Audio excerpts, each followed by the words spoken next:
இந்தியாவின் மிக முக்கியமான நதிகளில் ஒன்றான பிரம்மபுத்திரா நதியை பற்றிய முழுமையான தகவல்கள் இன்று பார்ப்போம் வாங்க. பிரம்மபுத்திரா ஆசியாவின் மிக முக்கியமான மற்றும் நீளமான நதிகளில் ஒன்றாகும். இது திபெத், இந்தியா மற்றும் வங்கதேசம் ஆகிய 3 நாடுகளின் வழியாக பாய்கிறது. பிரம்மபுத்திரா என்ற சொல்லுக்கு சமஸ்கிருதத்தில் பிரம்மாவுடைய மகன் என்று பொருள். பிறப்பிடம் இது திபெத்தில் உள்ள இமயமலை தொடரில் மானசரோவர் ஏரிக்கு அருகில் டன் பனிப்பாறையில் உற்பத்தியாகிறது.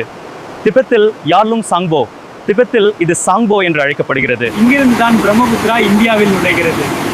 பின்னர் திஹாங் மற்றும் அருணாச்சல பிரதேசத்தின் வழியாக அசாமில் பிரம்மபுத்திரா ஆகிறது. வங்கதேசத்திற்குள் நுழையும் போது இது ஜமுனா என்று அழைக்கப்படுகிறது.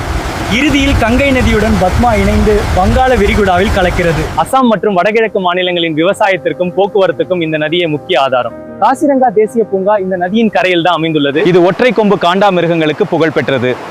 ஆற்றல்: இந்தியாவின் நீர்மின் சக்தி உற்பத்தியில் இந்த நதி மிகப்பெரிய பங்களிப்பை வழங்குகிறது. சவால்கள்: மழைக்காலங்களில் அதிகப்படியான நீரினால் அசாம் மற்றும் வங்கதேசத்தில் கடுமையான வெள்ளப்பெருக்கை ஏற்படுத்துகிறது. இதனால் இது அசாமின் துயரம் என்றும் சில நேரங்களில் அழைக்கப்படுகிறது. சுவாரஸ்யமான தகவல்: இந்தியாவில் உள்ள நதிகளில் பெரும்பாலானவை பெண் பெயர்களை கொண்டவைகள். கங்கை, யமுனை, காவேரி. ஆனால் பிரம்மபுத்திரா ஆண் பெயரை கொண்ட அரிதான நதிகளில் ஒன்றாகும்.